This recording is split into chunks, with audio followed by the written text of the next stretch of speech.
It has been 6 months since I bought the Durango Hellcat for my family daily driver. Let's go over the good, the bad, and what my plans are in the future for this car, because usually about 6 months is where I really decide if I'm tired of it or if I'm going to keep it longer. We're gonna go with the style first because it is the biggest reason I bought the car.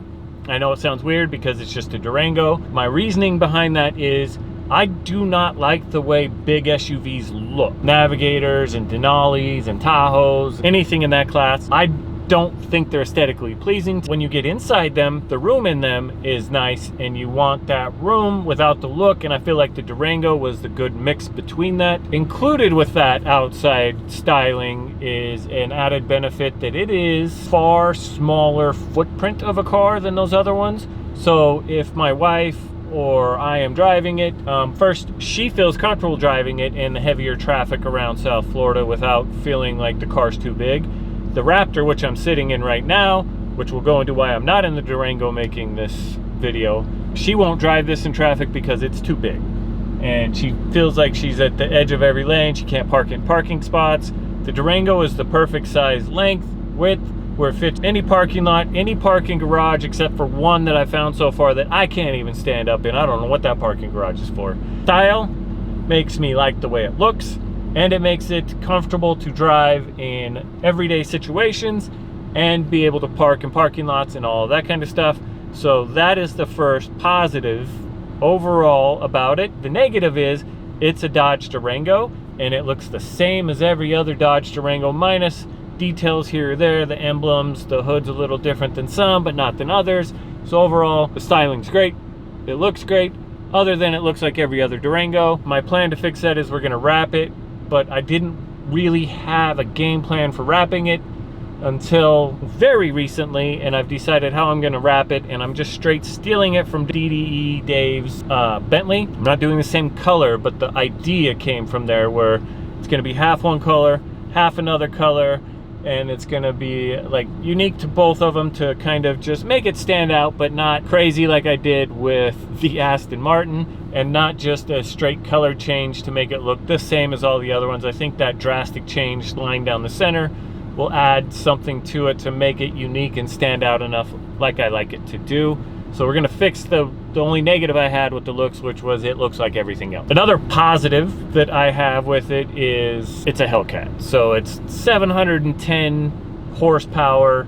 It's a V8, supercharged, you get the whine. You still get the exhaust V8 rumble because it's supercharged versus a turbo that makes it quieter. It can tow over 8,000 pounds, probably more equipped to do that than the Raptor, which can tow, but the suspension isn't really set up to have that heavy weight hanging on them. So I'm really like sagging in the back if I've ever towed anything, even a lighter just covered trailer with my golf cart in it. Just doesn't like. It's a good daily driver, and it gives me some functions that I haven't really had with other stuff minus this truck, but it really isn't built for it, so it wasn't great at it. To go along with the feeling comfortable driving it and being able to just have it be almost like a chameleon to fit the situation and the driver. So when you start it, it's automatic in the eco mode, which if my wife's in it and my kids are in it, I leave it in there sometimes, or if it's raining, I don't want as much torque, I don't want all the horsepower, so I kind of just leave it in that slowed down version of it. It's not as fun to drive, but there are certain situations where that is the best mode for me to not get myself in trouble when I'm driving with my wife. If it's drier weather and it's not raining and they're in there, I've made a custom one that gives me a little more fun, a little more pop, but makes the suspension soft enough and throttle response a little softer for when they're in there. They won't get on me too much for my driving. If I'm just in it by myself, I go straight over to track or sport depending on weather conditions. If it's dry and nice, I'm in track. If it's rainy or not ideal conditions, I'm in sport. But other than that, it's great. The problem that comes with that engine and all those fun drive modes for me, gas mileage is atrocious. And not that I'm not used to it, driving a Raptor that as I'm staring at it is averaging 7.3 miles a gallon, but it's also because I idle a lot. That's about 8 or 9, the Durango. Again, I'm dropping my kid off at school, idling in line, you want the air conditioner running in South Florida, so I understand I'm getting worse than normal, but it is a challenge with it, let's say. I get all the fun, but man, that gas bill is a little rough. As I was saying, the size of the outside's ideal, but inside has just as much room as the bigger BMW X5 we had. It has the same seating configuration it had, and it feels just as big for all of us. We get the benefit of the bigger one without the headache, me having to drive a car that I think is ugly, and I don't like the feel of it when I drive. The Durango, you feel like you're more in a car sitting position, and so it feels more comfortable all around when you're driving it. I'm comfortable, my wife's comfortable, we have the split second row, 2 kids in those are comfortable, and then the third kid goes into the back and they get both seats to themselves. That's the benefit of having to crawl through to the third row, is you get the whole back row.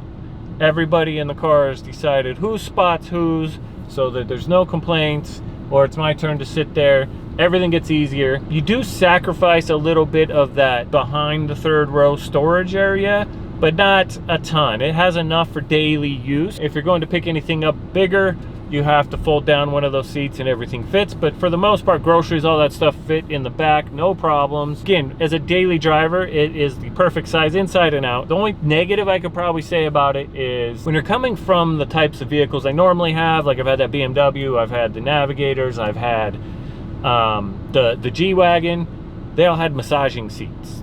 And I get it, that's such a silly thing for me to be complaining about. But if I did have to complain, it doesn't have the massaging seats, which normally I don't use. But if we're on a longer drive, my hips will lock up a little bit or something. That kind of keeps me going and nice. It does have heated seats. It does have air conditioned seats. They move 9 billion different ways, all that. It's got plenty of headroom. So the really only complaint about the seats would be no massaging. Like the leather quality I feel is great. I love the color, the bright red with the black accents. I think it's amazing. Some people might be turned off by it, but I think it fits the car and the attitude of the car, and especially when I get a wrap to kind of bring out the exterior to match the interior, it's going to be really nice and fun. The interior, again, the user interface or the infotainment, it's got Android Auto, it's got Apple CarPlay. That's a normal complaint I have. It's got all that. The only thing I can really complain about that is it's a little laggy when I want to change drive modes or any of the like normal Dodge settings. But as soon as you get to the Apple CarPlay, it's pretty seamless and smooth, and the girls like it because they can take turns connecting and listening to music. It's got the wireless charging built into it. The only problem I have with it is the location of where it's at. If you have a cup in the cup holder, when you go to grab your phone, you hit the emergency flashers occasionally. I get it, I shouldn't be picking my phone up at the stoplight to see what text message just came through, but I do, and I hit the emergency flashers. Not a huge problem. Any of the interior stuff's not a huge problem. I mean, it's even got the WeatherTech floor mats that came with it, so I didn't have to do it, so I don't have to worry about getting in and out when it's raining and stuff and getting the carpets dirty.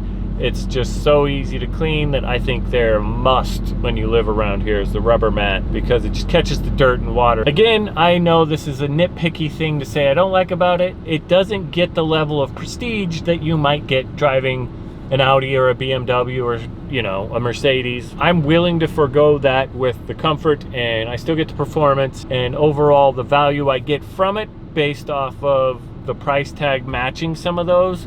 It is a little disappointing people don't give it a little more credit, but it's also understandable because it is a Dodge. Even though it's a Dodge, I feel like if people would drive it and give it a chance, they would really understand that it's an amazing vehicle that should be in the class of those.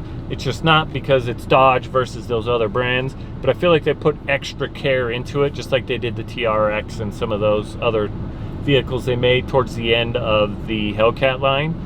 And it's just really put together well. It does not have 360 parking, which would be nice. It's not required. It's got enough ground clearance and that kind of stuff that you're probably okay. But again, price tag and value, that's missing a little bit. And I wish they would upgrade that. I know I can add it as a aftermarket type of thing. It's just I don't really need to with the way the Android Auto and Apple CarPlay work. I don't need to upgrade the stereo or any of that stuff, so it's a little frustrating, but it's not a deal breaker by any means. It's got a rev limiter, so people who know what it is, especially little kids, they want you to rev and you try to rev and it's like, bah. So you don't get the sound that you might want to get, but again, it's not a big deal. I just tell them it's got a rev limiter, but I'll give it all I got. And I do it, and then they're like, oh, thanks. Finally, the worst part about the Durango Hellcat, like absolutely was almost a deal breaker for me, is it doesn't have carbon ceramic brakes, and the brake dust is insanely bad because of how much it weighs. I got a hold of my guy,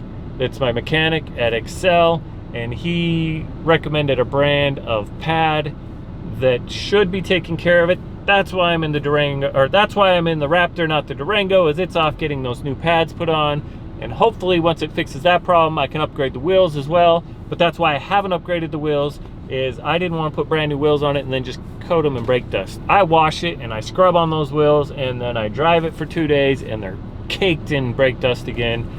So hopefully this new one makes that better. After the wrap, put new wheels on it, it'll make that car look the way I want. And then I don't see getting rid of it for anything that's coming up that I know of, unless magically McLaren makes a 5-seat SUV, which probably is not going to happen.